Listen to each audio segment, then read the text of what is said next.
Donc pour cette première édition du démo, concours, est-ce que c'est un concours, on peut le qualifier comme dont son Barbac Rouge est à l'initiative. Il y a pas mal de concours d'éloquence en France. Au barreau de Paris, c'est la conférence du stage. Au niveau universitaire, l'ISIAS, j'en oublie, universitaire. Et d'autres qui sont extra-universitaires et inspirés du film Débatteur de Denzel Washington, qui se situe dans l'Amérique ségrégationniste, avec 4 noirs qui vont affronter d'autres universités noires et qui vont finalement être considérés comme tellement talentueux qu'ils vont être considérés comme dignes d'affronter Harvard, qu'ils vont battre et qu'ils vont battre ensuite les années suivantes. C'est une histoire qui est connue aux États-Unis et que Denzel Washington a voulu faire partager avec le monde entier et qui a inspiré l'association Barbac Rouge avec l'idée d'aller au-delà justement du barreau de Paris, des universités et d'aller vers tous, de donner à tous l'occasion de participer d'éloquence pour voir arriver des jeunes d'audace et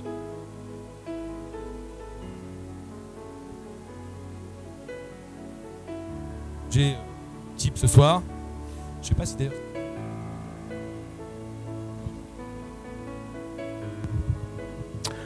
alors oui, là c'est nettement mieux. Surtout j'ai pas beaucoup de voix aujourd'hui. Donc, je vous présente le jury, Fabien Truong, sociologue qui enseigne à l'université Paris 8. Maboula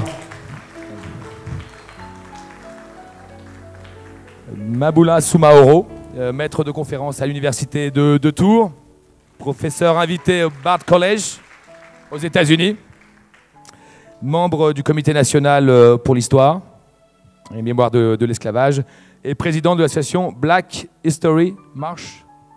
C'est bien. Marie-Hélène Baquet, sociologue et urbaniste, professeure à Paris-Ouest Nanterre, présidente du laboratoire Mosaïque. Emmanuel Torgman, avocat comme moi depuis une quinzaine d'années et qui se bat aux côtés de Jean-Pierre Mignard, que je n'ai sans doute pas besoin de présenter.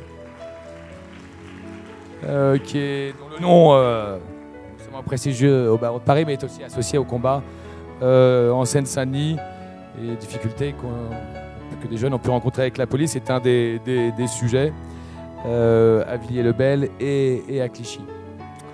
Alors nous allons commencer, 8 équipes s'affrontent sur 4 sujets avec donc une thèse affirmative, une thèse négative, le oui, le non. Avec pour donc le premier combat, le thème « La corruption est-elle l'apanage des pauvres ?» Alors pour les cancres qui sont restés près du radiateur, l'apanage c'est le privilège. Voilà, donc pour une fois qu'on reconnaît un privilège aux pauvres, c'est celui de la corruption. Il va falloir se débrouiller avec ça. Et donc nous avons pour ce sujet l'association L'Apogée de Villiers-le-Bel.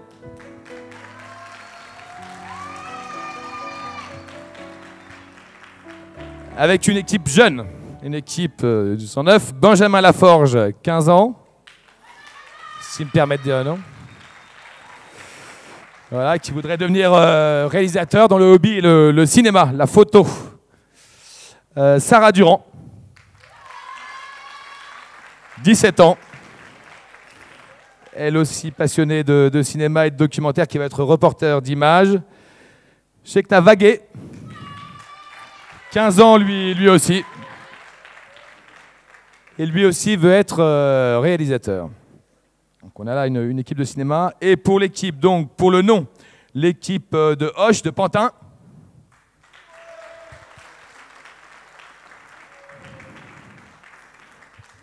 Coaché par Mohamed Kaouch, avec donc Azouzi Amir, 18 ans.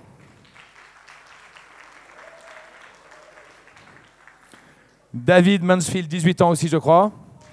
Je confirme. Et Myriam Kaouch, 21 ans.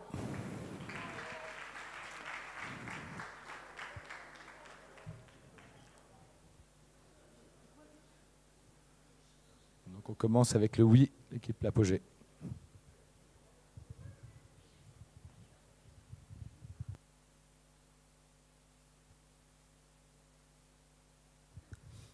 Bonsoir messieurs, dames les jurys, bonsoir le public, bonsoir à mes très chers adversaires. La corruption est-elle l'apanage des pauvres? Telle est la question. Mais qu'est-ce qu'est la corruption? C'est une action coupable, blâmable. Oui mesdames et messieurs, le mot corrompu nous évoque tous une série d'images immorables. C'est la destruction de tous les fondements d'une société démocratique. La corruption est l'agissement d'une personne de la fonction publique et qui accepte un don dans le cadre de ses fonctions professionnelles. Cet agissement est un phénomène endémique, persistant, permanent. C'est un abus qui a une grande influence sur la sécurité des sociétés. La pauvreté est le terreau fertile de la corruption, car les pauvres paient l'addition pour les riches. La pauvreté touche beaucoup de pays de l'hémisphère sud. Beaucoup de personnes ne disposent pas les biens de première nécessité. Le manque d'argent a pour conséquence la corruption, car ces citoyens ne peuvent pas faire face à la pression quotidienne, se vêtir, se nourrir, se loger et se soigner.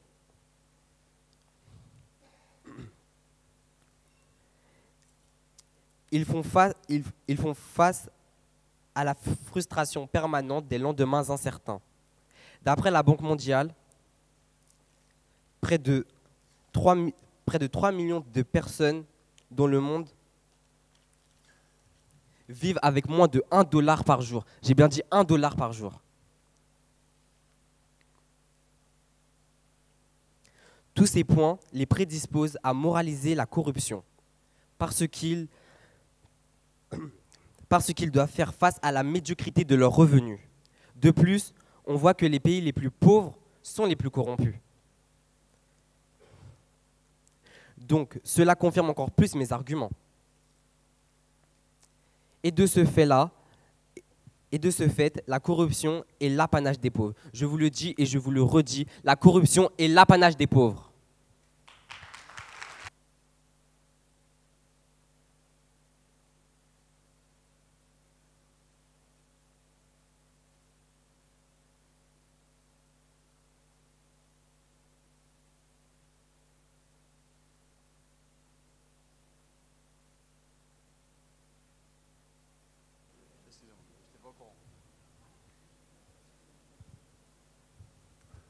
La corruption. Oui, mesdames, oui, messieurs, vous m'avez bien entendu. La corruption, celle qui n'est pas ni les riches, ni les pauvres.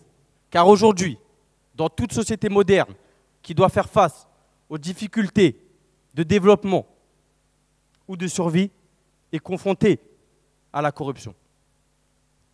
Concentrons-nous sur les termes. Le pauvre.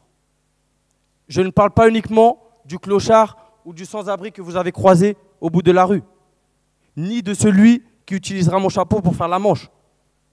Je parle aussi de celui qui n'a aucune richesse, peu de biens et qui doit se lever tous les matins dans le seul but de nourrir sa famille. C'est lui qui nous intéresse, c'est lui qui prime. Il est confronté à un énorme problème. A-t-il besoin de la corruption pour survivre? Et peut-il choisir un autre modèle d'action. Parlons à présent de la corruption. Car la corruption n'est pas seulement, comme vous devez sûrement le penser, le fait d'avoir évité une amende, car j'ai eu le temps de glisser gentiment un billet dans la poche de monsieur l'agent pendant qu'il verbalisait mon véhicule mal stationné. C'est l'agissement par lequel une personne investie d'une fonction déterminée, publique ou privée, sollicite ou accepte un don, une offre, une promesse. Elle implique donc la violation des devoirs de sa charge. Aujourd'hui, on distingue deux sortes de corruption. La corruption passive, simplifions, le corrompu. La corruption active, lorsqu'il s'agit du corrupteur. Ces deux infractions sont complémentaires, bien évidemment, mais sont néanmoins distinctes et autonomes. Elles peuvent être jugées et séparées. Elles peuvent être jugées et poursuivies séparément. La corruption n'est pas l'apanage des pauvres, car nous sommes tous, je dis bien tous,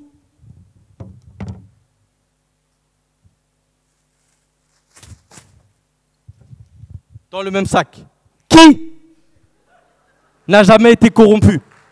Qui n'a jamais eu recours à la corruption? Qui n'a jamais été corrupteur? Peut-être vous. Peut-être vous. Votre voisin de droite ou celui de gauche. Le pauvre, tel qu'il a été défini auparavant, doit survivre en travaillant, en étant l'outil d'un système bien rodé. Car il existe depuis fort longtemps où ce sont toujours les mêmes qui sont au pouvoir, toujours les mêmes qui sont classés parmi les plus riches, toujours les mêmes qui exploitent les plus démunis. Rappelez-vous le 19e siècle et l'époque ouvrière, celle des mines, où des hommes, des femmes, des enfants, peut-être vos ancêtres, peut-être les miens, travaillaient dans des conditions innommables pour que des puissants s'enrichissent, violant même le droit des hommes à vivre dignement. Aujourd'hui, l'époque a changé ici. Mais ailleurs, que se passe-t-il?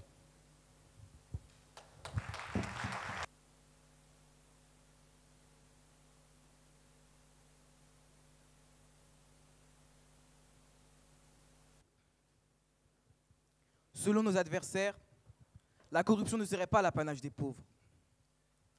Mais ce n'est sûrement pas ce que nous montre l'actualité. La corruption se trouve principalement dans les pays pauvres. Par exemple, en Bulgarie, les Bulgares sont descendus dans les rues le dimanche 3 avril 2013. Ils étaient des dizaines de milliers à manifester contre la corruption et la pauvreté. Cet événement illustre parfaitement que les pays pauvres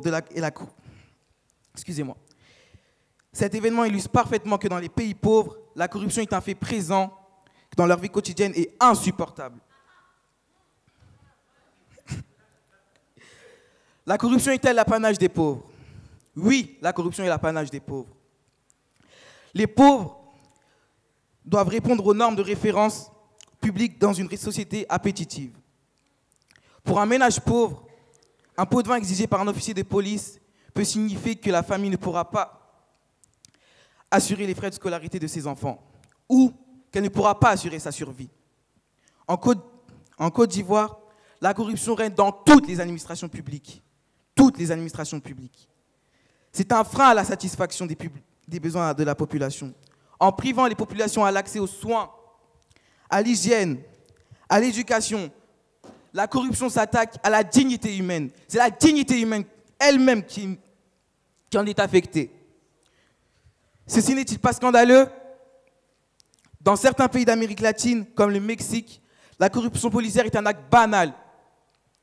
Les policiers peuvent vous arrêter sans aucune raison et ne pas vous laisser partir sans que vous leur versiez un pot de vin. Mais pour le policier, ceci est un moyen de survie, car dans les pays pauvres, leur salaire est insuffisant. Ceci est tragique. La corruption est un mal qui ronge l'économie des pays pauvres et qui maintient définitivement les plus démunis dans leur état de pauvreté extrême. L'État ne considère donc pas ces personnes comme des êtres humains. Tous les individus naissent égaux. Ils ont tous les mêmes droits. C'est ce que le philosophe Marx démontre. Les individus doivent vivre sur un pied d'égalité et lutter contre les injustices. Tout individu a besoin d'une protection. Mais la réalité ne reflète malheureusement pas cet idéal. La pauvreté et la corruption sont deux fléaux qui se rejoignent. À l'instar de la maladie, la corruption nous habitera toujours. Vanelli d'Abel. Et je finis sur cette dernière citation de Platon. Ne rend aucun service en échange de présent.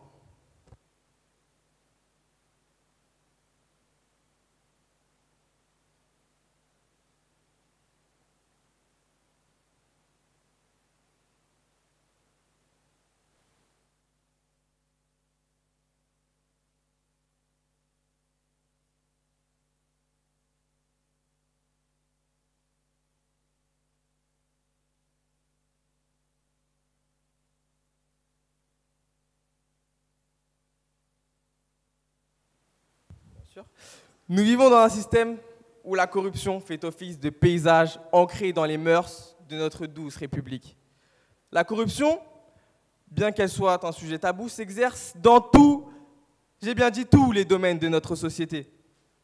Alors certes, à différentes échelles, mais entre le parti politique financé de manière extrêmement douteuse et une équipe de ce concours d'éloquence qui aurait tenté de vous soudoyer, chers membres du jury, ne sommes-nous pas confrontés au même problème d'éthique? Si on s'en réfère à la définition, la corruption, pour qu'elle prenne tout son sens, nécessite des moyens, des pouvoirs ou un statut social privilégié. Chose auquel, vous l'aurez compris, le pauvre n'a aucunement accès. Ainsi, c'est le riche qui va jouer un rôle majeur dans le développement de ce fléau qu'est la corruption. D'après Jacques Briand, au banquet de la corruption, l'or vaut plus que la foi. À notre époque, cette citation ne prend-elle pas tout son sens? Ne vivons-nous pas dans une société qui voit un culte démesuré pour l'argent? Une société qui pousse à la surconsommation? Une société dans laquelle les plus riches n'hésitent pas à abuser de leur pouvoir et écraser les autres pour s'enrichir toujours plus? Ne soyez pas naïfs. Il n'existe pas de corrompu sans corrupteur. Dans l'ouvrage de Pierre Béant, L'or noir, il est dit que certaines élites, tropicales ou équatoriales, portent une lourde part de responsabilité dans la misère de leur pays. Mais que dire de nos industriels qui, fidèlement soutenus par nos gouvernements, vendent au tiers-monde ces usines inutiles, ces cathédrales de béton, ces routes qui ne mènent nulle part, dans le seul but de produire un chiffre d'affaires au nord, tout en laissant au sud s'enliser les plus défavorisés. Alors oui, la corruption qui est en ce jour à son apogée.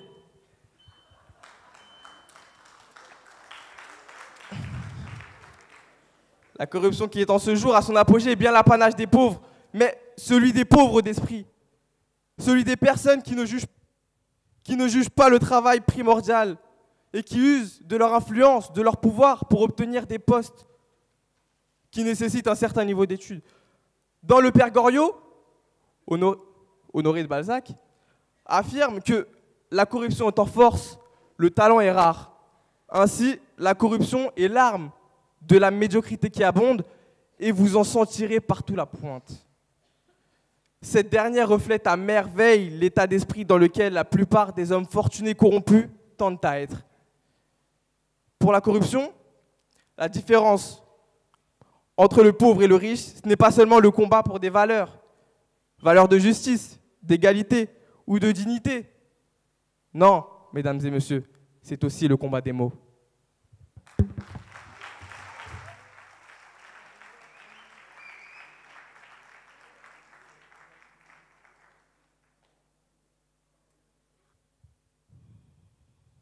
Notre adversaire doit défendre la thèse selon laquelle la corruption n'est pas l'apanage des pauvres. Or, ce n'est sûrement pas ce que leur discours a défendu. À défaut d'enchaîner les définitions de Wikipédia, notre adversaire ne nous a donné pas d'argument valable.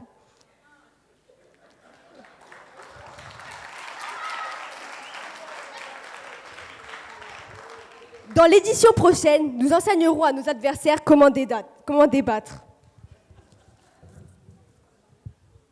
Nous, l'apogée de Villiers-le-Bel, nous croyons fermement que la corruption est l'apanage des pauvres. Que ce soit sous l'appellation de bakshish, de gombo au Cameroun, de kawa en arabe ou de pot de vin en Europe, c'est bien de corruption dont il s'agit. Un mot qui nous fait horreur et dont la pratique s'est pourtant immiscée partout. La pauvreté et la corruption sont deux fléaux qui s'alimentent. Par exemple, en Haïti, un pays pauvre, la corruption est apparue le lendemain de son indépendance, en 1804, et ne cesse d'augmenter de jour en jour.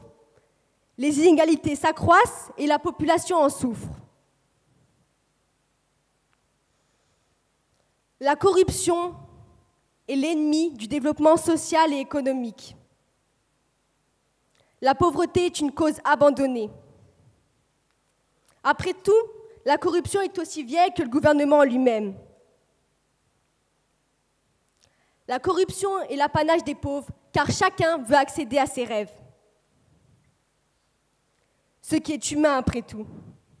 La corruption représente le manque de ressources financières, mais elle représente aussi la pauvreté morale que représentent les inégalités. Tous rêvent d'aller à l'école, de trouver un travail, ou même tout simplement de voter. On comprend la gravité des faits quand on croise le regard d'une mère déplorée qui n'arrive pas à nourrir son enfant. Allez demander à une petite fille au ventre gonflé ce qu'elle pense de la situation dans laquelle elle vit. Merci.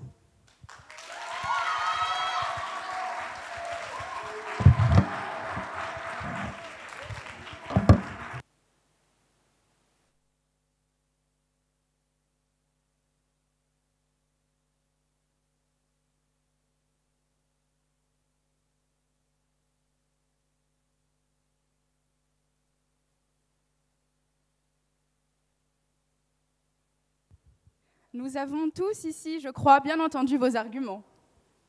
Pouvons-nous réellement être sincères après avoir entendu tout cela, en affirmant que la corruption est l'apanage des pauvres? Je ne le pense pas. En effet, on atteste simplement la lourde bibliographie ayant pour sujet la corruption. Elle traite essentiellement d'hommes influents, de grandes entreprises et surtout de politiques. Ce constat nous amène donc à conclure que les plus puissants sont les plus aptes à exercer les jeux pervers de la corruption. Il s'agit pour ces personnes ou ces entités d'aller au-delà de ce qu'il leur est donné de faire. Dans ce cadre, la transgression des règles est plus aisée lorsqu'on bénéficie déjà d'une autorité, qu'elle se traduise par des moyens financiers ou non. Les exemples historiques ou médiatiques ne manquent pas pour confirmer cette thèse. En 1995, l'émission Envoyé spécial, intitulée « Parole de juge », traitait de grandes affaires scandaleuses dans le monde politico-financier. Un avocat affirmait alors ceci: « Les notables et les chefs d'entreprise ne supportent pas d'être traités selon la loi commune. » Que signifient ces paroles lourdes de sens? Eh bien, à mon sens, elles révèlent simplement une chose. Pour être au-dessus des lois, il faut disposer de moyens. Et ces moyens ne peuvent être obtenus que si l'on exerce une certaine influence, si l'on est entendu et respecté. Par ailleurs, cette notion de respect est aussi à débattre. La corruption induit nécessairement des enjeux moraux. Or, quelle moralité y a-t-il en étouffant des affaires, en faisant des transactions hors la loi? Ceux que l'on décide ici d'appeler pauvres peuvent, comme nous l'avons dit, revêtir de multiples identités. Il peut s'agir du pauvre au sens propre du terme, celui qui n'a pas d'argent. Mais il peut également s'agir du pauvre d'esprit, de celui qui n'a pas eu les faveurs de la fortune au moment de sa naissance, de celui qui, par la force de son travail, doit parvenir à nourrir les siens. Les pauvres sont dans ce cadre plus souvent victimes et témoins de la corruption qu'exercent les riches. Ce n'est donc pas un privilège pour les pauvres que de subir les mensonges et les tromperies. Le terme d'apanage n'est donc pas bien approprié. si l'on souhaite parler des pauvres, et si apanage signifie bien privilège. En revanche, ils coïncident tout à fait avec leur opposé. Ainsi, j'aimerais terminer en concluant que l'analyse des faits divers dont les médias nous abreuvent parle d'eux-mêmes. Vous qui parliez des médias. Prenons-en un au hasard, traité par le journal télévisé Soir 3, que je vais essayer de vous lire dans les formes. Un producteur de volailles a été mis en examen dans une affaire de corruption à l'occasion de marchés passés avec un magasin Intermarché implanté en Ille-et-Vilaine. Ce producteur de volailles se révèle être aussi vice-président du club de football d'Auxerre et maire d'une petite ville dans l'Yonne. Les termes de scandale financier, scandale politique, fraude, pot de vin ou encore escroquerie sont révélateurs. La corruption n'est pas l'apanage des pauvres.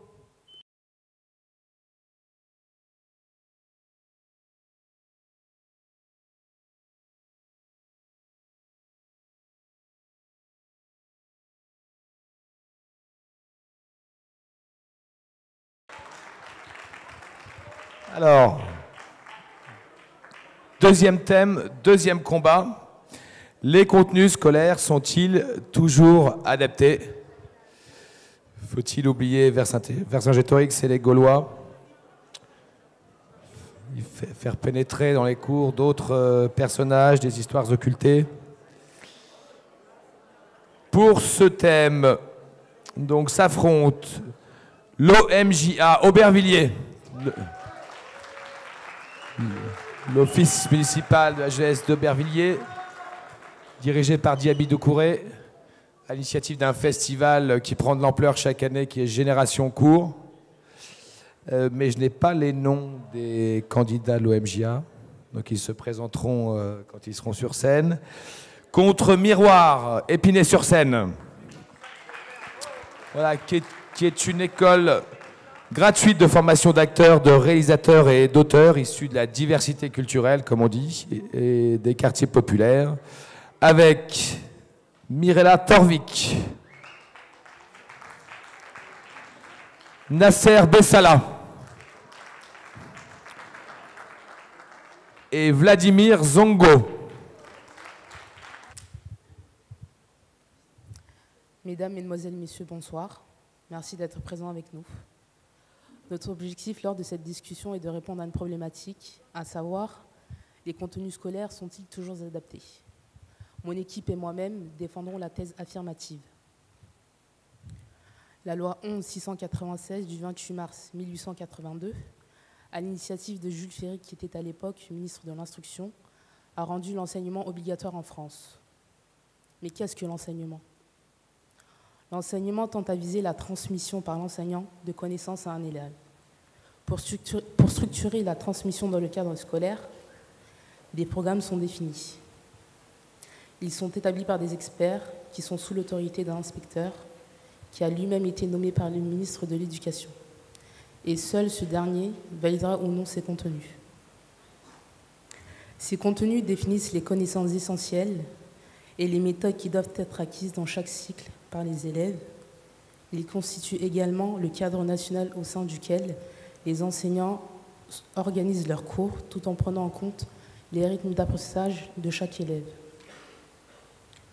L'objectif principal de ces contenus est l'acquisition par les élèves de connaissances essentielles, mais aussi de leur donner une vision plus large du monde. En France, l'école vise à inculquer les valeurs, notamment les valeurs républicaines, c'est-à-dire la liberté, l'égalité, la fraternité, et ces valeurs mêmes servent à former le citoyen de demain. Et c'est donc dans cette optique que les programmes scolaires sont plutôt orientés, alors que dans d'autres pays, ils sont plus orientés sur l'employabilité de l'individu, par exemple. Ainsi, on se focalise donc sur l'apprentissage des valeurs humaines plutôt que sur l'apprentissage des valeurs marchandes.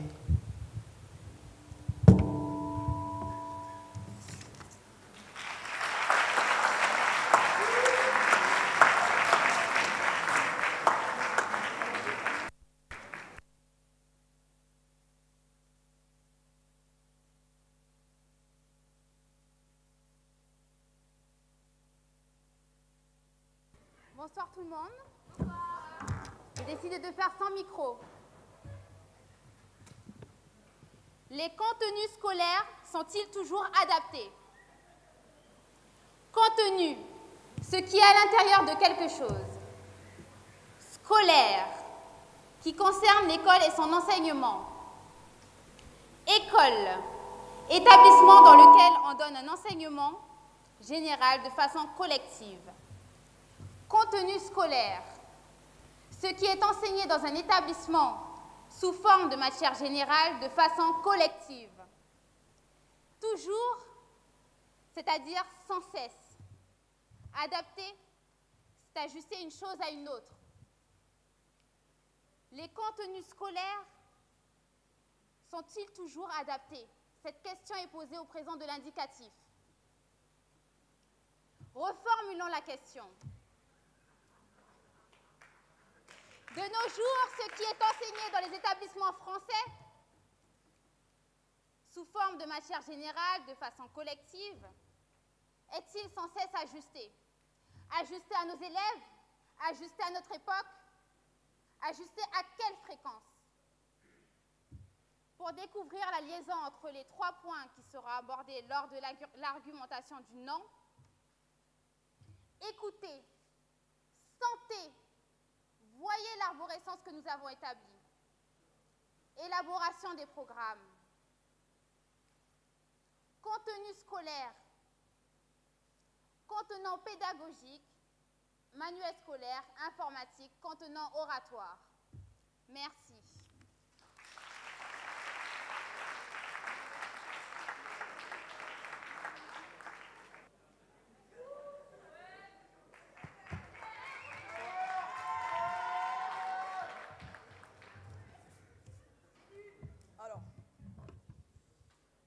Lorsqu'on se demande si les contenus scolaires sont-ils toujours adaptés, l'une des premières choses qui nous vient à l'esprit, c'est adapté à qui? Partons du constat que tous les programmes sont nationaux à tous les élèves. Prenons par exemple un établissement secondaire du nord de la France. Exemple. Aussi un établissement dans le sud de la France. Deuxième exemple. Ces contenus... excusez-moi, pardon. Tous les deux auront exactement le même programme à enseigner aux élèves. Ces contenus d'enseignement sont donc valables, que nous parlons des petits en section maternelle, que des grands en terminale ou lycée, ou encore on peut parler d'établissements de banlieue, deuxième exemple, et d'un établissement de quartier UP de Paris. Dernier exemple. Et du coup, si on les rassemble tous ensemble, on peut voir qu'on est tous à égalité. Ça, c'est la réussite.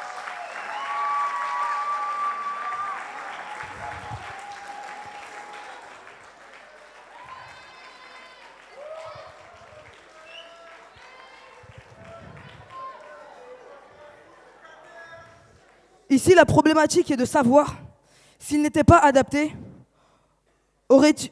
excusez-moi. Ici, la problématique est de savoir s'il n'était pas adapté, aurait-il eu un fort taux de réussite au baccalauréat, qui est aujourd'hui de 80% environ. S'il n'était pas, aurait-on parlé d'égalité des chances? Autre constat que nous pouvons faire, c'est le caractère polyvalent de ces 10 programmes. Ils sont nationaux et communs à tous les élèves, à tous les établissements. Ils n'en demeurent pas moins polyvalents. Jusqu'à la classe de 3e, les élèves suivent les enseignements généraux, mais à l'entrée du lycée, ils choisissent leur voie. Certains optent pour la filière professionnelle et d'autres pour la filière générale. Je pense que cela est fait pour que chacun puisse, en quelque sorte, se retrouver dans la branche qui lui correspond le plus. Cette polyvalence est un atout car elle permet de ne pas suivre un chemin tout tracé, mais de vraiment créer son propre avenir. Cela permet également de répondre aux attentes de la société, notamment sur le plan professionnel, les diplômes. Mais n'oublions pas que l'école est un fabuleux terrain qui nous forme à notre envol.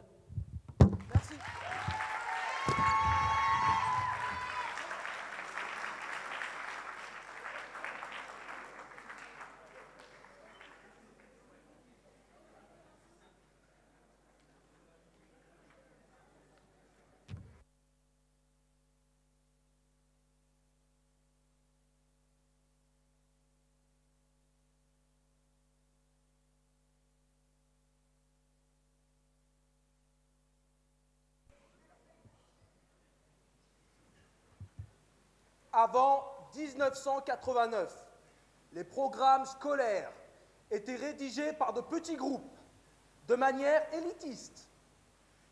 Aujourd'hui, bien qu'ils soient rédigés par des experts, examinés par 2 conseils, CSE et CNP, et approuvés par le ministère de l'Éducation nationale, les programmes restent inadaptés à la réalité du terrain. En effet, lors de la réforme de 2008, 2 matières ont été rajoutées au programme scolaire des écoles primaires, informatique et anglais, sous prétexte de mondialisation. Ce sont des propos futiles. Tant qu'à faire, rajoutons le mandarin dans les écoles maternelles. Bien évidemment, parce que la Chine explose économiquement. Adoptons-nous. Mais je ne vous cache pas que c'est un paradoxe. Un véritable chantier de paradoxe. J'ai travaillé sur les chantiers, et même avec des casques et des chaussures de protection, je n'irai pas. Maintenant, abordons les contenus scolaires. Certains chapitres sont survolés. De ce fait, un objectif simple, la maîtrise de la langue française, n'est toujours pas acquise. Et pour preuve, en 2003, 800 000 jeunes de 16 à 18 ans ont participé à la journée d'appel à la préparation de la défense. Et lors de tests de langue française, après des exercices simples, qui consistent à lire une question, la comprendre et répondre, ce qui suit est beaucoup moins marrant. Il en ressort 4,6% d'illettrés, soit 36 800 personnes. C'est un chiffre fort. Et ce chiffre évolue sensiblement. Il apparaît difficile aussi de réussir sa scolarité à cause de contenus mal compris, mal expliqués ou bien peu clairs. Pour remédier à cela, les parents qui ont les moyens font appel à des entreprises telles que Academia. Je redis bien, qui ont les moyens. Academia, de 2007 à aujourd'hui, chaque année, fait un chiffre d'affaires de 30 à 36 millions d'euros, sachant que le chiffre le plus haut atteint est en 2008, 36 millions d'euros. 2008 est la dernière année de la réforme. La prochaine est prévue pour 2015. Attendons encore.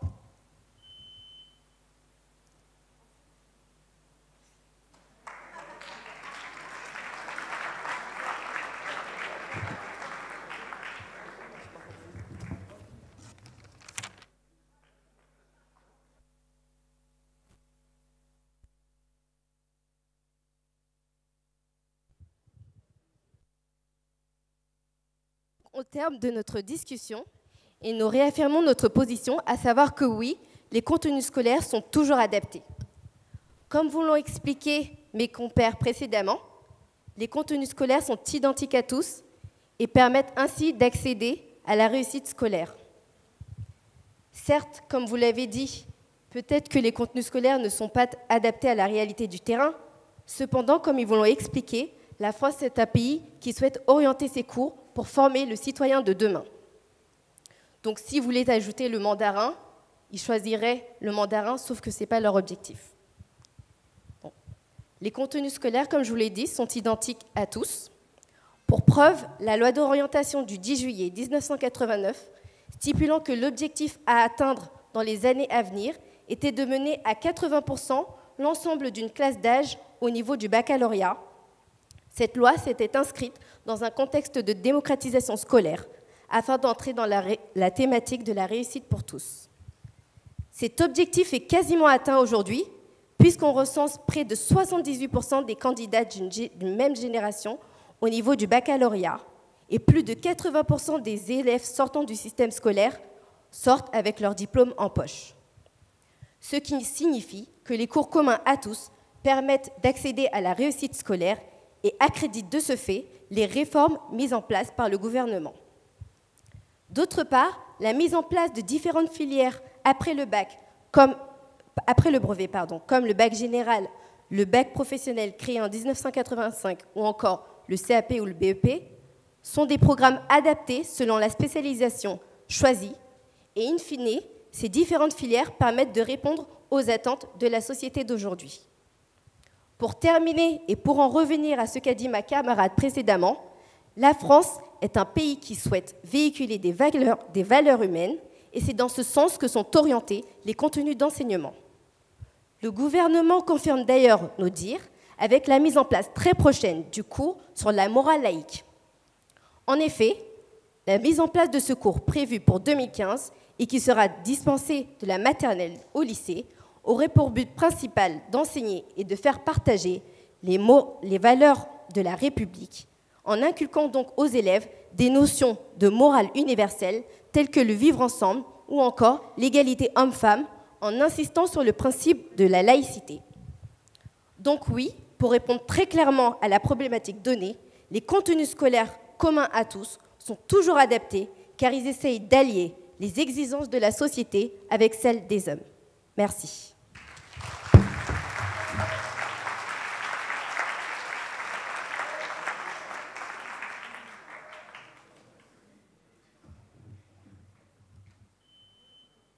Les contenus scolaires sont-ils toujours adaptés? Toujours adaptés, toujours. Ça vous parle? Toujours. C'est un mot fort. Les contenus scolaires ne sont pas toujours adaptés. On adapte l'enseignement au monde actuel en rajoutant des matières tout en réduisant le nombre d'heures. Ceci, forcément au détriment d'autres matières, comme les langues mortes, le latin ou le grec par exemple. Or, je rappelle quand même que l'objectif de ces langues mortes est de mieux connaître la langue française en s'intéressant à ses origines. Mais c'est une adaptation pour qui? Pourquoi? J'en profite pour passer un petit message à mon adversaire du jour, le magicien, qui nous parle de 80%. Mais ce n'est pas 100%. Ils ne sont donc pas toujours adaptés. Je sais qu'il est d'accord avec moi, je pense.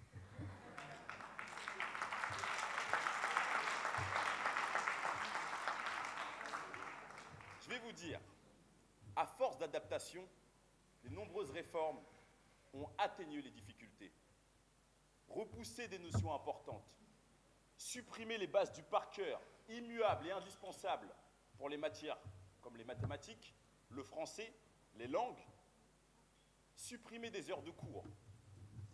Tout cela a conduit à une baisse de niveau. Donc des programmes non adaptés à la réalité et à la complexité des matières enseignées. Voilà, mesdames, messieurs, pourquoi les contenus scolaires ne sont pas toujours adaptés. L'air du temps n'est pas la mode, c'est un air qu'on respire, où la somme des pensées qui se croisent donne ou non une meilleure conscience de la planète. L'air du temps, c'est la vie érotique des nations. L'addition des élans et des démissions, l'addition des fêtes et des carnages. Pierre Debauche.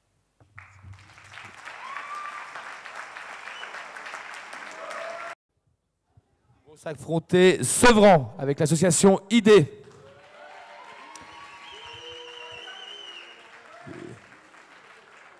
Et donc initiative des diplômés pour l'éducation et l'emploi avec donc comme candidat Marwa Brahim, qui a du soutien, Faisal Merzougui et Ashraf Ben Brahim. Pour Ziva, donc, qui accueille depuis 2 ans une activité de préparation à l'expression publique, Ephonie Félicin, 22 ans. Voilà. Grande basketteuse et qui rebondit sur tous les arguments si on la croit. Kamal Denoit, 21 ans. Qui aime le voyage à tel point qu'il reste même un touriste en fac de droit, si j'ai bien compris. Et Meroen Gimbi, dit Le Sage, 19 ans. Disque de jockey à 16h. Voilà. Et donc, pour le oui, l'équipe de Sevran va commencer. PID.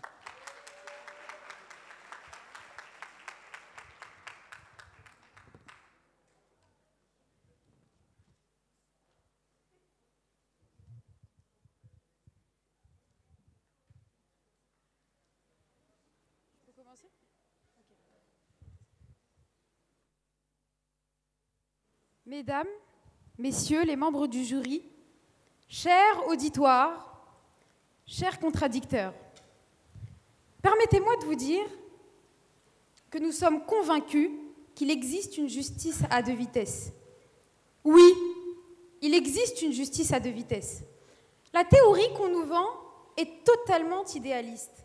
La réalité contredit l'idéal. Faire preuve d'un total optimisme concernant l'égalité, la conformité, la régularité de la justice serait un manque d'intelligence, une absurdité totale. Mais les textes apportant une justice aussi égalitaire soit-elle, sans distinction d'origine, de race, de religion, eh bien ne suffit pas. Il ne suffit pas de dire que la justice est juste pour qu'elle le soit. Je vous citerai Bernard Werber, un écrivain français, qui nous dit que la justice est illusion. Ainsi, les juges appliquant la sentence ne sont pas infaillibles. Ce sont des hommes, et à l'image de l'homme, comme vous et moi. La justice est faillible. Mais revenons à l'origine, si vous le permettez, à la Révolution française de 1789. Eh bien, les révolutionnaires ont aboli les privilèges, les différences sociales basées sur le sang. Mais le système actuel a remplacé la noblesse du sang par celle de l'argent. Force est de constater que la bourgeoisie instruite, éduquée, bénéficiant d'un réseau, a beaucoup plus facilement accès au commun des mortels. Il ne peut donc y avoir de justice à deux vitesses. Et entre vous et moi, le citoyen lambda est totalement perdu dans cet océan de lois et de règles. Prenons l'exemple du Code du travail. Il est tellement lourd que s'il nous tombe aux pieds, nous sommes contraints d'aller aux urgences. Près de 2000 arrêtés par an. Vous rendez-vous compte? Mesdames, Messieurs les membres du jury, si vous me le permettez, je terminerai par une anecdote qui m'est très chère. Un jeune, Emine, un citoyen français d'origine maghrébine. Emine, se promenant un jour paisiblement dans la cité des Bedottes à Sevran, Emine s'est fait contrôler par la police, un simple contrôle d'identité, un contrôle au faciès. Mais Emine, fortement irrité parce qu'il a fait l'objet de plusieurs contrôles d'identité dans la même journée, plus de 3 dans la même journée. Emine a dépassé ses limites et il a répondu à la police. Mais devinez quoi? C'est totalement condamnable, effectivement. Mais devinez quoi? Là, ce qui est le plus choquant dans cette histoire, c'est la sentence du juge. Emine a été condamné pour outrage et rébellion. 6 mois d'emprisonnement, une totale descente aux enfers, ce qui est totalement condamnable. Et donc, tout ça pour vous dire que la police est surprotégée par ses syndicats face à des jeunes, eh bien, stigmatisés et arrêtés par les préjugés. Excusez-moi. Donc, je finirai par vous dire qu'il n'y a donc pas de justice à deux vitesses. Merci. Pardon, il y a une justice à deux vitesses.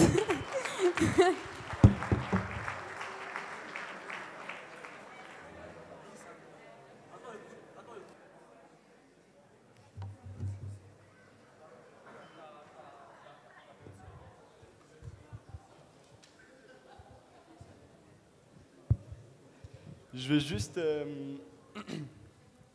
2 petits détails avant de commencer. Déjà, on n'avait pas compris qu'il y avait un aspect aussi formel dans les exposés, donc on avait plus préparé une sorte de débat, questions-réponses et tous ensemble. Mais bon, on va le faire quand même. Existe-t-il une justice à deux vitesses?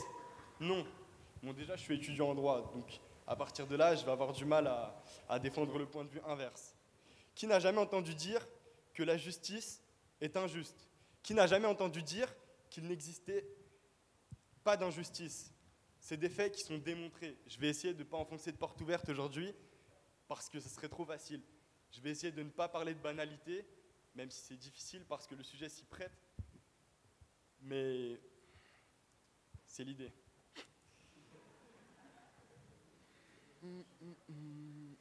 Déjà, l'idée selon laquelle les hommes sont égaux devant la justice a été énoncée il y a bien longtemps. Les contradicteurs ont parlé de la Révolution française, la Déclaration des droits de l'homme et du citoyen, donc dans son article 1er, qui dit que les hommes sont égaux en droit, naissent libres et égaux en droit. Et dans son article 6, l'égalité devant la loi. Bon, c'est une idée qui est relativement ancienne. J'aimerais mettre en parallèle cette phrase, enfin cet article, avec notamment ce qu'ont dit des personnes plus récemment, comme Coluche par exemple, qui disait que tous les hommes étaient égaux, mais certains plus que d'autres. Et c'est vrai, je ne vais pas le nier, il y a parfois des inégalités. Mais les inégalités ne sont pas dans la loi, mais face à la loi. Et c'est une grande différence. En France, nous recherchons l'unité de la loi. C'est un principe qui n'a de cesse d'être amélioré, ou au moins tenter de l'améliorer.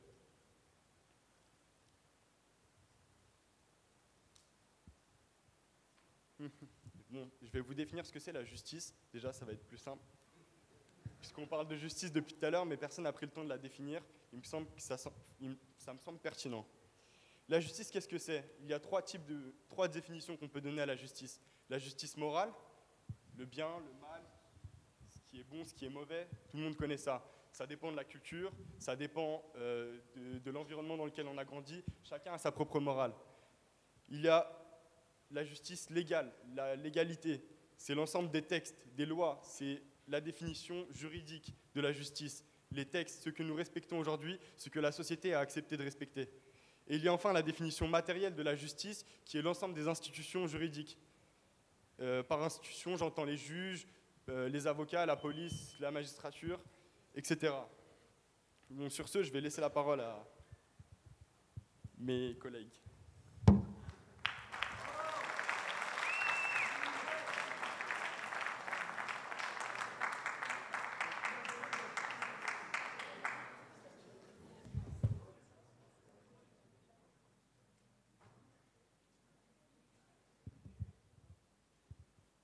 Bonjour. Malheureusement, non, il n'y a pas. Il y a une justice à deux vitesses. Excusez-moi. Plus de sérieux, s'il vous plaît. Il y a une justice pour le puissant et une justice contre le faible. Il y a une justice pour le riche et une justice contre le pauvre. J'aurais aimé aller dans votre sens, être naïf et idéaliste, penser que les fleurs poussent, etc. Mais la réalité me rappelle. Et il est évidemment respectable de vouloir que notre justice soit irréprochable. Mais qu'est-ce que cela donne en réalité? Car, pour commencer, je parlerai en disant que notre justice n'est pas indépendante. Quand je vois que le président supérieur de la magistrature est nommé par notre président de la République et que nos juges du parquet sont subordonnés au garde des Sceaux, c'est-à-dire soumis au pouvoir exécutif. Je parlerai aussi des avocats commis d'office. Comment un homme, seul, peut-il gérer une affaire face à un homme qui a les moyens de se payer un avocat avec un cabinet entier pour détruire une affaire? Il ne s'agit pas, là, de complexer le riche. Mais il est injuste pour le modeste de ne pas avoir une justice digne de ce nom. J'ai parlé du riche, je vais vous parler d'Issei Kagawa. Cet homme était un riche, fils d'un riche industriel japonais. Il va, lors de ses études en France, tuer, découper, cuisiner et manger une étudiante de son campus. Il sera jugé irresponsable et fou en France. À son retour au Japon, il sera complètement indemnisé grâce aux relations diplomatiques de son père. Il écrira même un livre qui sera publié en France et qui comble aura un prix littéraire. Pourquoi pas? Je propose moi qu'il aille participer à MasterChef, vu qu'on en est là.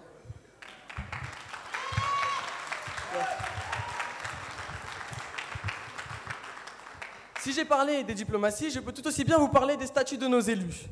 En effet, nous avons des ministres et des présidents de la République qui subissent des affaires, les affaires du sang contaminé, les affaires Rainbow Warrior, l'emploi fictif de la mairie de Paris. Bernard Tapie, aujourd'hui, au nom de quoi, au XXIe siècle, des hommes seraient trop importants pour être jugés? Je dis que non. Saviez-vous que notre président, durant la période de son mandat, ne peut être accusé? Allez demander aux proches de Ziad Bouna, allez demander à Patrick Dils si la justice fait bien son travail. Et je ne me réjouis pas de ce constat, mais il est nécessaire d'apporter des réformes radicales. Et oui, il y a une justice à deux vitesses, mais je laisserai mon ami Ashraf vous en convaincre encore plus pertinemment que moi.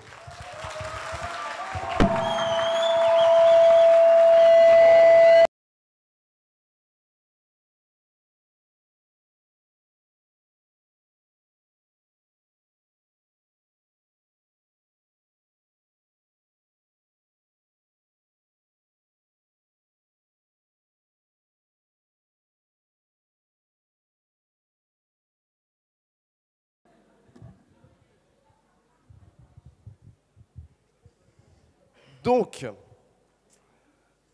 nous, moi et mes camarades, on campe toujours sur la même position en fait. On est toujours, c'est la même, même ce que vous avez dit. Donc, je pense que la justice, elle a qu'une seule vitesse parce qu'au final, tout le monde se fait juger à un moment ou à un autre. Par exemple, je peux prendre l'exemple de Sylvie Andrieux. Je ne sais pas si vous avez entendu cette histoire. C'est une députée des Bouches-du-Rhône qui a quand même détourné 700 000 € qui étaient destinés à des associations comme celle-ci. Et au final, la justice a fait son travail, elle va être condamnée. Nos deux derniers présidents sortants, Nicolas Sarkozy et M. Chirac aussi, ont été mis en examen. Donc ça veut dire que personne ne peut échapper à la justice. Et ça, peu importe ta classe sociale, la loi que tu as transgressée, si tu as eu une bonne note au brevet ou pas, tu as quand même droit à un avocat commis d'office. Et avec ça même, on a en tant qu'étudiant ou en tant que personne qui n'a pas forcément de grands revenus, on peut toujours s'adresser à une maison des avocats.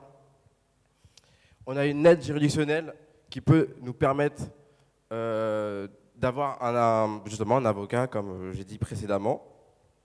Outre des associations de consommateurs, qui peuvent tous, eux, se liguer contre, plein de consommateurs peuvent se liguer contre entre guillemets, un gros. Parce qu'en fait, en France, on aime bien, en fait, tout le monde veut être riche, mais dès qu'on est riche, tout le monde te crache dessus. C'est un problème. Parce que on jette toujours la pierre aux riches, à croire que c'est mal être riche. Mais au fond, on aime bien se mettre en mode David contre Goliath. On est toujours le petit contre le gros, et c'est pour ça que dans plein de cas, des petits juges ont envie de montrer « Ah ouais, moi je suis un petit juge, je vais me faire un grand du multinational, comme ça on va parler de moi ». Ça ne se passe pas forcément comme ça, malheureusement. D'où la puissance de tous des syndicalistes comme Force ouvrière ou autres qui quand maintenant ils descendent dans la rue, des millions de Français viennent les soutenir. Mais ici, il faut voir aussi, on est d'accord, la justice elle n'est pas parfaite, elle est loin d'être parfaite. Bon, ça, franchement, on ne peut pas le nier, ici on n'est pas là pour faire des langues de bois, mais est-ce qu'on peut regarder aussi le chemin qu'on a fait depuis? Si on repart en arrière, la loi c'était quoi? Il n'y avait même pas de loi, il y avait un gars, il venait, il disait toi tu vas en prison. Maintenant on peut quand même se défendre. Donc voilà, c'était tout pour moi.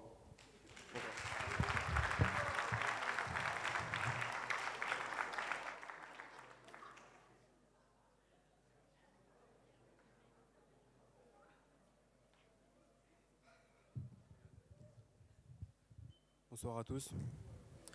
Je voudrais commencer par remercier tout le monde. J'espère que j'ai oublié personne. Bon, on ne peut pas faire abstraction de ce que viennent de dire mes contradicteurs.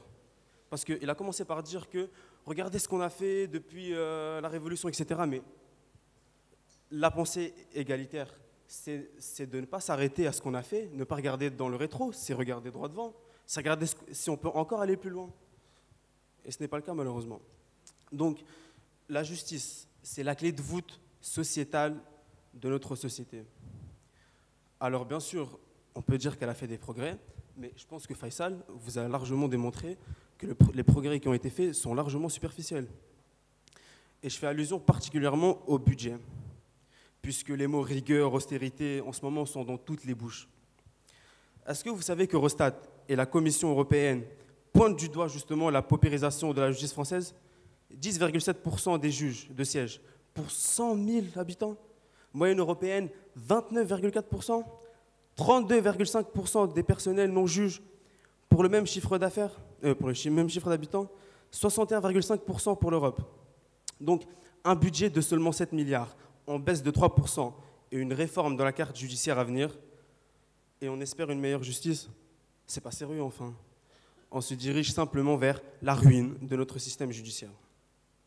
Donc, plutôt que d'être dans l'incantation, d'ailleurs, un des membres des IVA a fait des études de droit, moi aussi, et je dois vous confesser quelque chose ce soir.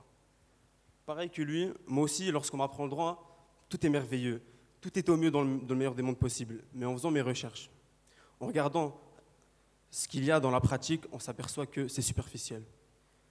Et ce, pour deux raisons. Je me suis trompé pour deux raisons. La première, c'est que j'ai mis un costard aujourd'hui.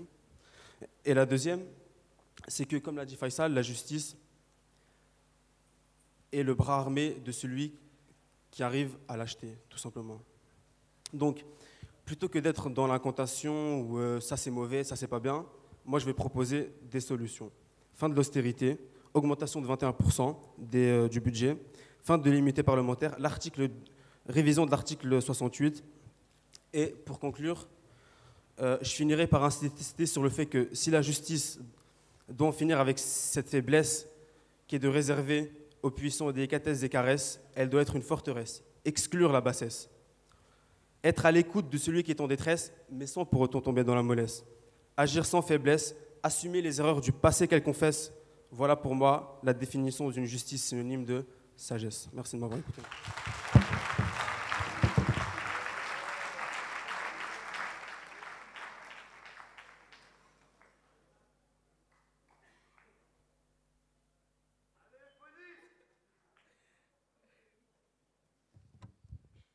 Bonsoir. Ah, c'est chaud, hein. J'ai vu le débat là, franchement, comment il est parti. Non, mais c'est vrai, il ne faut pas déconner. J'ai eu l'impression qu'il n'y avait pas de justice. Il n'y avait pas de justice. Comme s'il y avait deux justices. Franchement, il y avait deux justices. C'est vrai, il y a certains qui sont préparés, il y a d'autres pas du tout. Ben, on a cette impression-là qu'on est dans la société, pour certains. Mais à vrai dire, la justice, elle est la même. Elle est égale pour tout le monde. Parce qu'à la base, on avait des règles écrites, noir sur blanc. Mais bon, c'est juste les représentations qui sont différentes après au niveau de la loi. Donc après, on peut se dire aussi que la loi elle est différente selon le territoire. Moi, je viens de la Guyane. On pourrait se dire que en Guyane, c'est un département français. C'est situé à 8000 km. Donc la justice, elle n'est pas la même. Mais en vérité, elle est la même. Hein. Franchement, elle est la même. Hein. Elle ne prend pas 10 ans pour arriver en Guyane. Elle est directement inscrite, on va dire. Après, je pense que aussi ça, si on a cette représentation vis-à-vis de la loi, c'est parce que l'accès à la connaissance, elle est vraiment différente. Il y a certaines personnes qui savent que directement qu'il y a telle loi et tout, qui sont accessibles et tout, qui peuvent leur aider à se défendre. Donc je pense que c'est à ce niveau-là qu'il y a peut-être des différences au niveau de la connaissance. Après, pour vraiment voir, à un moment donné, dans certains pays, il y a une justice à deux vitesses. Ben, normalement, on peut prendre le cas d'Haïti. On peut voir qu'il y a une justice à deux vitesses. Mais tandis que la France, franchement, il y a une seule justice égale pour tout le monde. Bon, voilà.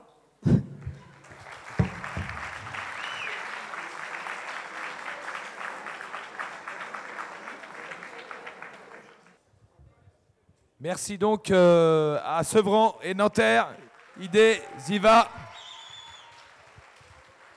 Ils ne savent pas toujours quel point de vue ils défendent, mais ils le font avec conviction. Alors, dernier thème, dernier combat avec cette particularité que le oui et le non seront défendus pour Westprod Saint-Denis par deux équipes différentes de la même association. Donc Westprod Saint-Denis.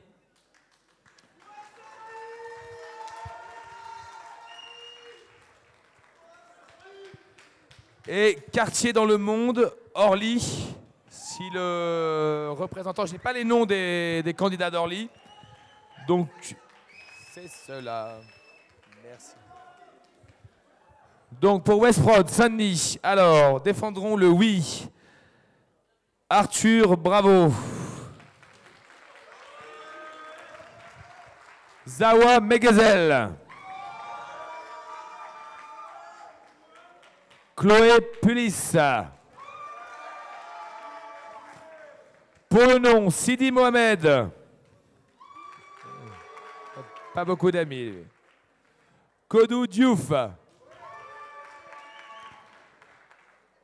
Et Christophe Romualdo. Et on vient de me donner donc les noms pour Orly. Et alors là, il faut les applaudir parce qu'ils vont défendre. C'est la même équipe qui défend successivement le oui et le non. Et deux points de vue contraires. Ce que seul en principe un avocat est capable de faire. Thiam Mustafa. Brahima Sissoko. Et Djen Bel Adeslen. Messieurs, dames, c'est à vous. Aujourd'hui, en 2013, malgré les avancées technologiques, les prouesses techniques, le développement de la science et du cerveau humain, des faits de société viennent nous perturber. Une institution que nous mettons en avant et promulguons son bienfait et son utilité. C'est une organisation dont nous avons fort besoin et je ne remettrai jamais cela en cause. Notre police. Mettre en cause l'importance de cette police serait de l'ordre de l'aberration. Mais au vu des dernières vidéos fort choquantes, une question reste en suspens. Faut-elle la désarmer? Qu'attendons-nous de celle-ci? Qu'elle soit rassurante, protectrice, au contact de la population. Mais que voit-on aujourd'hui? Mis à part des débordements, lors de manifestations, en les voyant utiliser des gaz lacrymogènes sur des civils juvéniles. Dans certains pays, tels que l'Afrique du Sud, des images effroyables où ils vont même jusqu'à utiliser des armes à feu sciemment sur la population. Alors je dis stop. Disons stop. Je comprends parfaitement que du côté d'Orly, département du 94, ils défendront ardemment cette thèse au vu de leurs grands criminels Ferrara et tous les braqueurs là, et de son évasion spectaculaire de la prison de Fresnes. Mais cette confrontation et les tirs échangés ne sont peut-être pas le fruit du manque de respect de l'uniforme et de ce qu'il représente. Ce n'est pas l'arme le problème. Ils pourraient se battre avec des cailloux. Donc en gros, peu importe le style d'arme utilisé, les échanges existeront toujours. C'est un autre type de travail qu'il faudra effectuer. Ma collègue qui suivra vous présentera différents axes à travailler pour pouvoir prétendre à ce désarmement dans un jour futur. Mais avant cela, laissez-moi vous raconter une histoire. Alors, c'est l'histoire d'un enfant. Vous savez ce gamin qui voit le policier comme un super-héros? Mais il ne comprend pas une chose. Pourquoi il est armé si c'est un super-héros? Il entend à l'école que c'est pour protéger les gens des méchants. Mais bon, en même temps, si ça avec son pistolet 9 mm, il est confronté avec un bandit armé d'un AK-47, qu'est-ce qu'il va faire? Et bon, beaucoup de choses le font cogiter, surtout cogiter, journal télévisé. Il voit que les bavures policières sont devenues fréquentes, voire banales. À ses yeux, les forces de l'ordre commencent à passer de Clark Kent à Lex Luthor. Il se dit ça en regardant la télévision, puis tout à coup, un coup de feu. Et plus rien. L'enfant s'écroule par terre. De l'autre côté du mur, un policier, en rechargeant son arme, avait tiré accidentellement et atteint en pleine tête l'enfant qui regardait tranquillement la télé avec sa famille. Cette histoire vous plaît? Ah.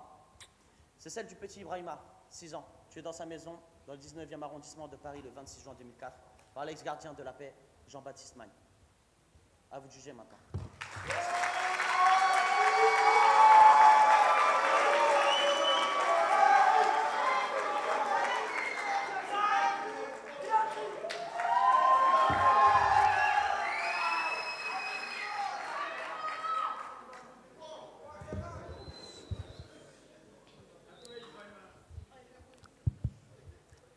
Mes chers concitoyens,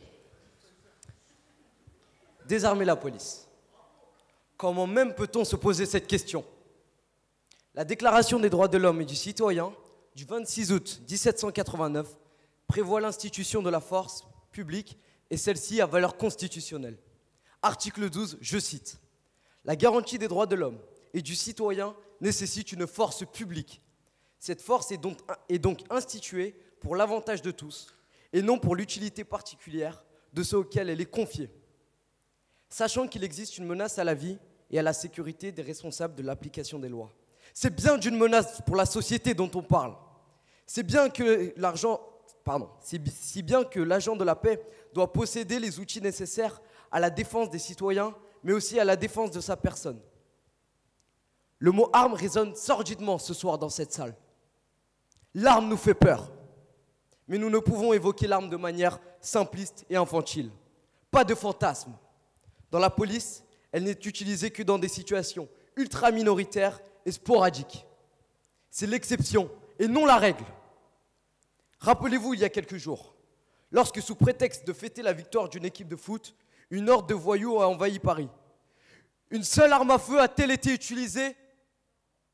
En fonction de la main qui la tient, l'arme est protection ou tyrannie. Il faut bien faire la distinction entre violence légitime sous couvert de la loi et violence illégitime, celle des malfrats. Les forces de l'ordre d'un côté contre les bandits, le bien contre le mal. Si aujourd'hui nous étions sous le régime de Vichy, sous le diktat de Pétain, je crierais haut et fort au désarmement de la police, car ce corps de métier était utilisé à des fins tyranniques. Mais en 2013, vous savez comment que nous ne sommes pas sous un régime fasciste, ni sous une dictature. Nous sommes dans une république garantissant la liberté, l'égalité, la fraternité entre les citoyens. Et notre police est là pour protéger les citoyens des personnes mal intentionnées, des criminels. Aujourd'hui, l'ultime rempart, quand toutes les solutions ont été utilisées pour nous protéger des individus partisans du désordre et de la violence, je le déplore. Mais c'est l'arme.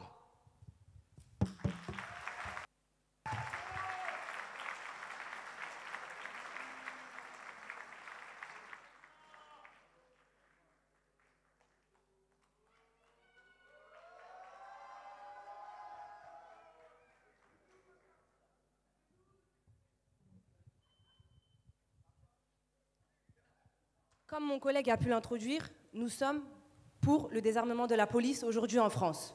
Oui, pour ce désarmement. Pourquoi?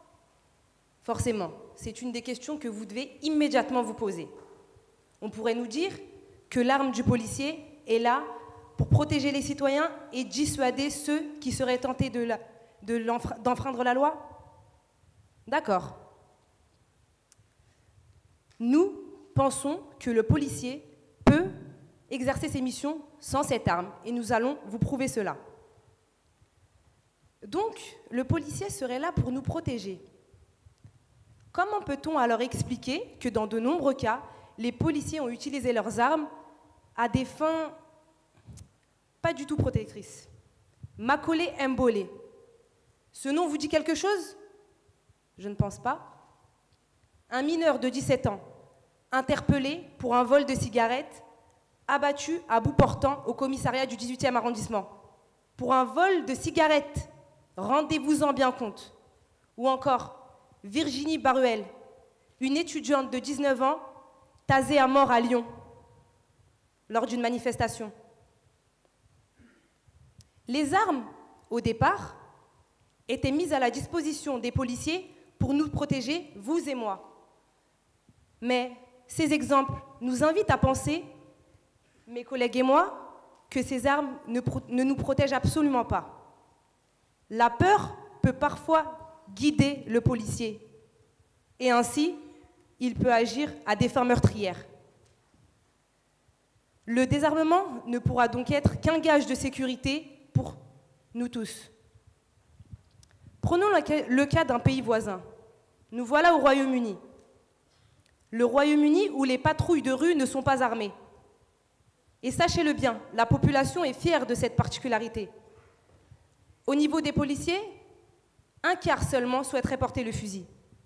Si cela fonctionne au Royaume-Uni, Ne pourrait-on pas penser, à juste titre, qu'aujourd'hui en France, cela serait réalisable? Mais je repense à un mot caractérisant l'utilisation de l'arme, la dissuasion. L'arme serait donc là pour dissuader les citoyens. Mais les faits divers nous montrent-ils pas que face à des malfrats déterminés, un policier de rue, avec son arme de service, ne pourra que difficilement les arrêter? Et surtout, n'oublions pas qu'il existe pour ce genre de délinquants des groupes d'intervention spécialisés tels que le GIPN. Ce désarmement, nous en sommes bien conscients, ne peut se faire du jour au lendemain. Éduquons les citoyens de demain, notamment à travers l'école. Éduquons aussi nos forces de l'ordre au respect. Tous ces efforts feront que les policiers seront mieux appréhendés par les citoyens. Nous aurons alors gagné le respect de nos policiers. Respect qui sera alors là la meilleure arme.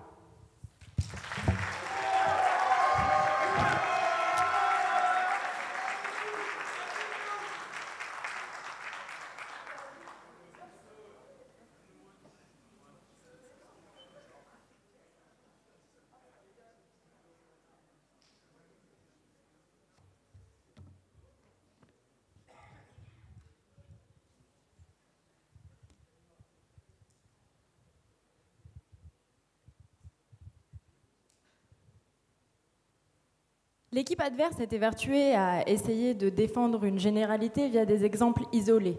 On va essayer de faire plus, on va essayer de vous convaincre d'une généralité avec des faits généraux. Vous savez tout comme moi que les policiers exercent un métier qui comporte un engagement d'une nature personnelle particulière.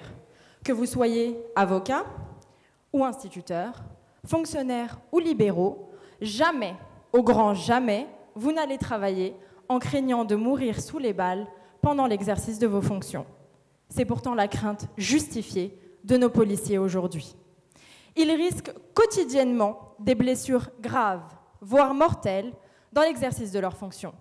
Il est donc légitime qu'ils soient dotés d'équipements adéquats afin de limiter autant que possible le risque professionnel qui impute à leur mission. Aujourd'hui, qui peut nier que la violence fait partie intégrante de nos quotidiens citoyens?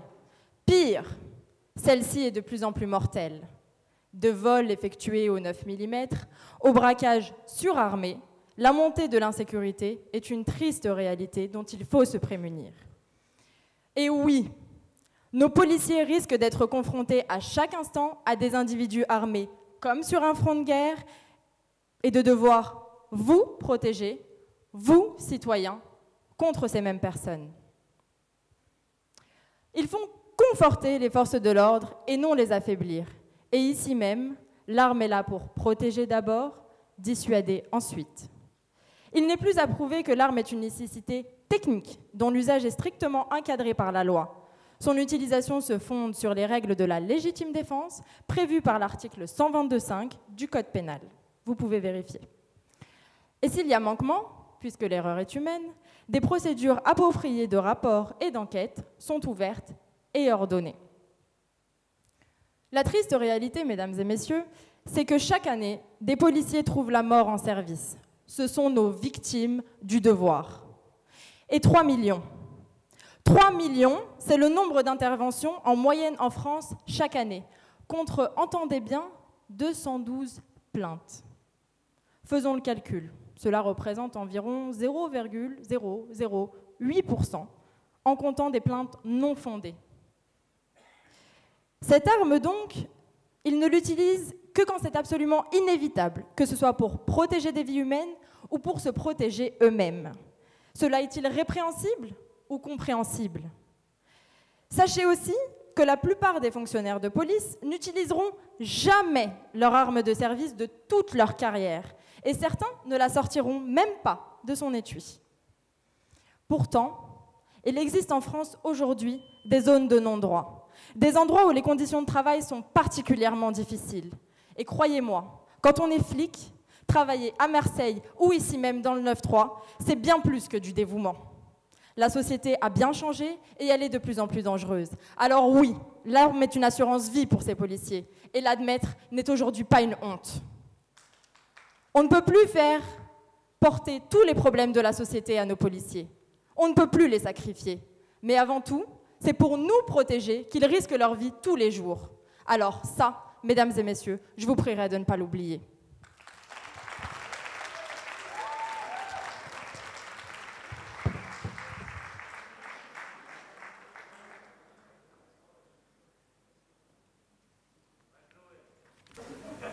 Comme mes camarades l'ont présenté, personne ne me remet en question la présence des gardiens de la paix dans notre société. Une société moderne qui a su s'élaborer autour du changement. Ce changement, c'est l'évolution de notre société qui s'élargit et se diversifie à travers les années et de plus en plus rapidement. Face à ces changements, il y a bien sûr une peur. Cette peur, nous pouvons tous la ressentir juste en allumant notre télévision. Elle émane de la population. On vous parle de criminalité, de chômage. La police, les gardiens de la paix, sont au cœur de ces changements. Ils sont en première ligne face à toutes ces angoisses. Ils sont face à la criminalité, ils encadrent les manifestations ou protestations violentes des citoyens, manifestations de syndicats ou protestations dans les banlieues. Au cœur de ces changements. Et eux-mêmes, citoyens de la société française, ne sont-ils pas eux aussi fragilisés par tous ces changements? Ils sont constamment exposés à toutes les manifestations de peur. Ces faiblesses sont ressenties à travers toutes les dérives qu'on a expliquées précédemment. Et vous souhaitez mettre une arme dans les mains de ces hommes qui sont comme vous et moi, dans une période de doute de nos valeurs, qui recherchent, comme chacun d'entre nous, leur place dans un monde déconcertant. Vous leur permettez d'établir un pouvoir sur autrui, qu'ils ne maîtrisent peut-être pas. D'autres solutions sont possibles. D'autres horizons doivent être envisagés. Comme on vous l'a présenté précédemment, l'éducation reste une valeur solide. Elle permet d'enseigner la morale. La morale de notre évolution n'est-elle pas de tendre vers l'humanité? Cette humanité qui est présente en chacun d'entre vous, en chacun d'entre nous. Cette humanité qui fleurit dans une société éduquée. Non pas une société riche, ni une société moderne, mais une société qui a un sens du bien et du mal. Notre société est en changement. Changeons, nous aussi. Apprenons à évoluer en son sein. Le désarmement de la police est une vision à long terme qui doit travailler sur le fond de la population. Éduquer les prochaines générations pour apaiser les esprits et permettre aux citoyens de vivre plus sereinement ces changements en y mettant des mots. Ces futurs citoyens sont aussi les futurs policiers de nos villes. Apaiser leurs esprits garantit une meilleure appréhension des forces de l'ordre, qui n'auront nul besoin d'armes, mais beaucoup plus de dialogue pour garantir la paix.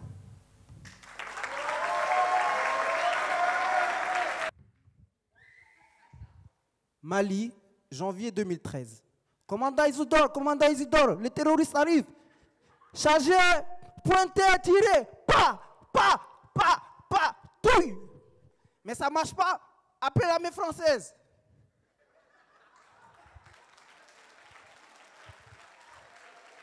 Voyez-vous à quoi je fais allusion à travers ces scènes? J'ai repris ma voix d'origine. Impossible de passer à côté. Sur les réseaux sociaux, tout le monde a bien rigolé. L'armée malienne en plein entraînement, sans armes, sans balles, juste un simulacre. Sérieusement, pensez-vous que sans armes, une force de dissuasion peut être exercée? L'augmentation des crimes et la banalisation des armes, les gardiens de la paix et les brigadiers n'en sont pas responsables. Ils la subissent. C'est les conditions dures qu'ils rencontrent sur le terrain qui les obligent à se protéger. Il y en a toujours pour brandir le souvenir d'une bavure. Mais les bandits, c'est tous les jours. Et la vie n'est pas un film, comme disait un rappeur du 9-3. La police est là pour nous protéger. Mais qui les protège si ce n'est eux-mêmes? Face à l'arme brandie, même s'ils partagent la difficulté de vie de certains et éprouvent de l'empathie, ils ne peuvent pas non plus se laisser abattre sans réagir. Oui, leur arme et leur assurance vie. Parce qu'avant d'être des représentants de l'ordre, ils sont avant tout des femmes, des hommes comme vous et moi. Ils ont des enfants, ils ont des conjoints, ils ont des parents. Il faut arrêter de diaboliser la police. D'accord, le 9-3 ?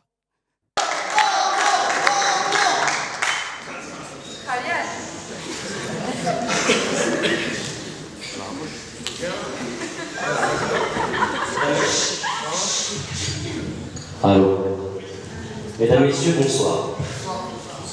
Faut-il désarmer la police?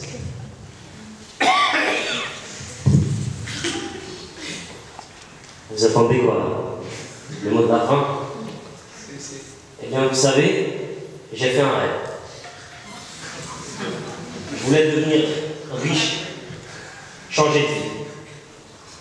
Alors, je me suis procuré une arme et un pain de C4. Et c'est pas comme si c'était difficilement réalisable en vrai, n'est-ce pas, ami dans le lit. Je me suis donc approché de cela. J'ai positionné les explosifs sur la façade du distributeur et je suis allé me mettre à l'abri avant d'enclencher le détonateur. Je l'éclate et boum! Une explosion, des billets qui volent, des cris, des gens à terre, les sirènes. La police arrive et elle n'est pas armée. On tente de me saisir. On tente de me saisir. Je tire. Une fois, deux fois. Toute la foule est affolée. Toute la foule est intimidée. Mesdames, Messieurs, plus personne n'ose s'approcher de moi. Plus personne n'ose s'interposer. Bilan, des policiers blessés, des civils touchés, ou plutôt vos frères, vos sœurs, peut-être votre frère, peut-être votre sœur, touchés par des balles perdues. Toi, là, Gucci, tu connais? Ouais. Louis Vuitton, tu connais? Évidemment, on connaît tous. Mesdames, Messieurs, nous vivons dans une société de consommation et de pareil. Et nous sommes hélas tous potentiellement sujets à ce genre de folie. Alors, redescendons sur terre 5 minutes. Et je le dis vraiment très solennellement. Avons-nous le droit de laisser ce genre d'idée s'installer dans l'esprit de qui que ce soit, au péril de nos vies, en mettant en danger celle de nos proches? Eh bien, faites-vous votre propre idée. Mais une police incapable et la porte ouverte à tous les criminels. C'est ce que vous trouverez si vous désarmez ceux qui sont garants de notre sécurité à tous. Faites votre choix. Personnellement, je ne veux pas être responsable de tout ça. Merci.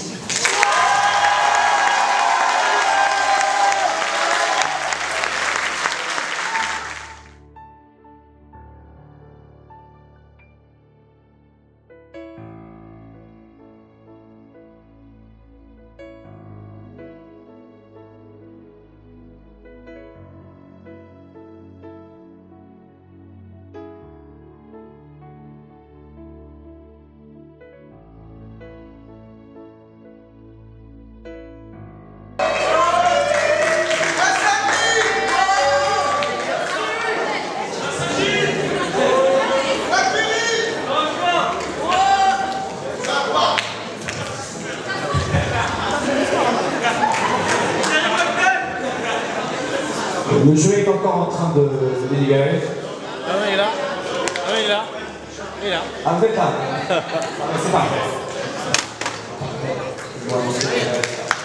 Donc on peut dire qu'on a vécu en tout cas une soirée exceptionnelle. Il a cessé de monter en intensité. Vous avez vu des gens que vous connaissiez assis, ils sont debout. Vous les connaissiez muets, ils ont pris la parole, ils ont osé. Et ils ont fait vivre des moments particulièrement intenses. Voilà. On se retrouve suite des aventures dans les prochains mois, avec notamment un événement au début de l'automne. Vous pouvez suivre tout ça sur le site lecombatdesmots.com. Je laisse la parole au jury.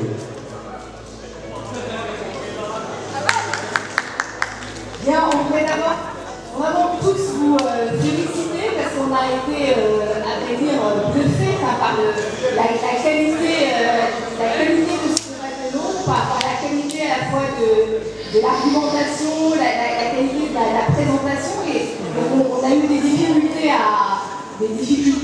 juger, mais donc on nous avait demandé donc, de ne pas classer Orly et Saint-Denis, puisqu'il y a des règles un peu différentes.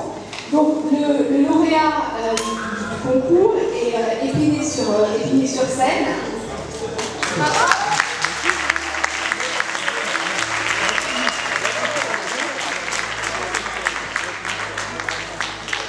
En particulier pour la qualité de la gestuelle, de la présence, avec une mention spéciale, alors même si on ne pouvait pas les classer pour Orly, qui a fait une excellente aussi, présentation. Et puis on voudrait...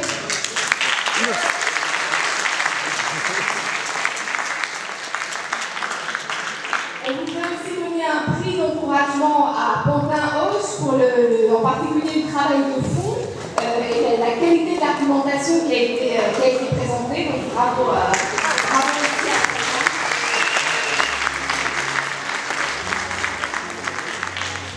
Et dans le trio de tête, on voulait aussi souligner la qualité du travail de l'idée à Sevran.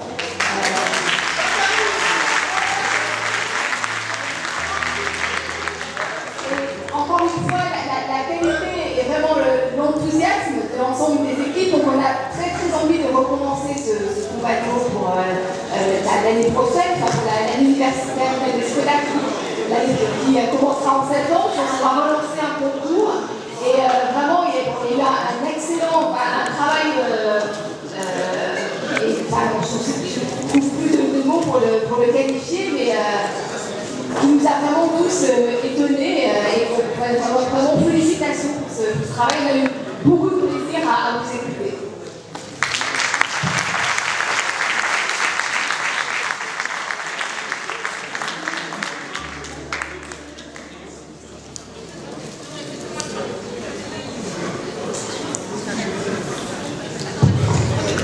Je vais appeler Adoub Djibril Peterman pour remettre donc, le prix.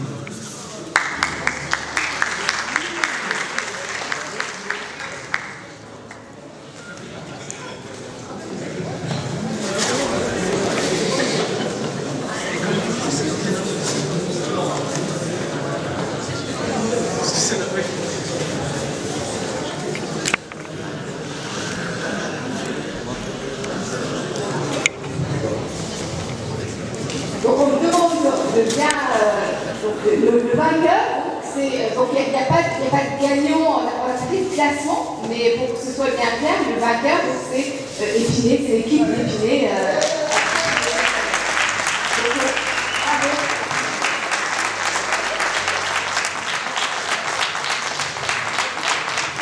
Donc on va remettre le prix qui est offert par la FNAC qui est partenaire de ce combat des mots.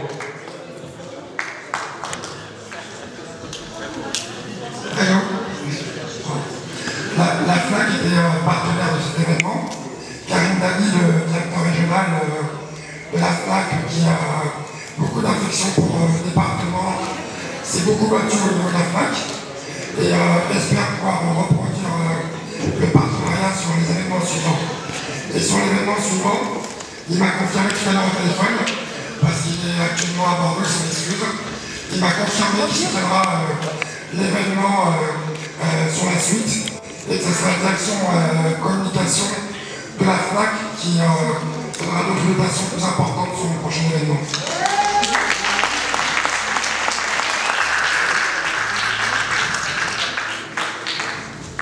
Donc ce sont des tablettes. Des tablettes tactiles qui sont offertes pour justement rétablir la culture et le savoir.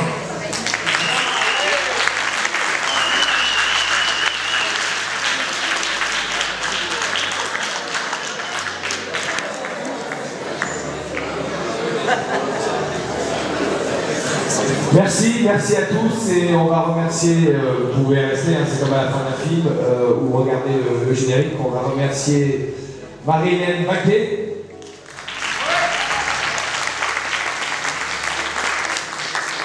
Maître Charles Morel, notre serviteur, Alain Vuelbeau, le cabinet Lysias, avec Jean-Pierre Mignard et Emmanuel Franchman, qui sont tous les deux déplacés, Manoula Soumaoro, vendredi série, Sylvie Delassem, de l'autre côté du périph', Florence Lascari, je l'ai vu tout à l'heure, la Librairie Betterman, je vais parler, la FNAC, Karine Dali, Europacop Urban, Daz et Larbi, Studio GD Sylvain, Mathilde Antonin, Irina Prod, Nico, la ville de Saint-Denis qui était ce soir la capitale des Beaux, Bali Balégo pour la ville de Saint-Denis, la ville de Pantin, Thomas Lapart, l'école de la cité, Vitram, Rachid Dibou, et Hicham, Neck Shop, Guarde-Corp, Fayet, Isling, je lis vraiment, c'est bien compréhensible, Carré Léonard, l'université Paris-Ouest Nanterre, département jeune, c'était le thème ce soir, département jeune. Stéphane Wetterfi, Diaby Doucouré, l'excellent patron de l'OMCHA. Il faut l'appeler. C'est moi qui donne moyennement. Alors, Edwige Sylvain, Jean-Charles Mohamed, Sabel Mendy, Raquel Esteves, Ibrahima Sissoko, Nadia Adli, Baba Diarra et Hamid. Merci à tous. Très vite.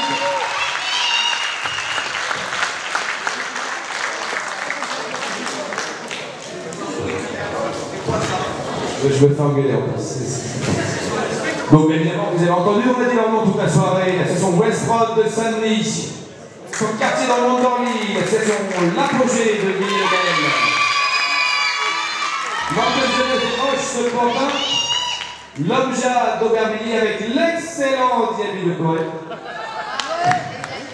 Vous avez compris, c'est un ami. L'association Ziva de Nanterre, l'association Idée de Sevran et l'école Miroir Fépinay-sur-Seine. C'est bon?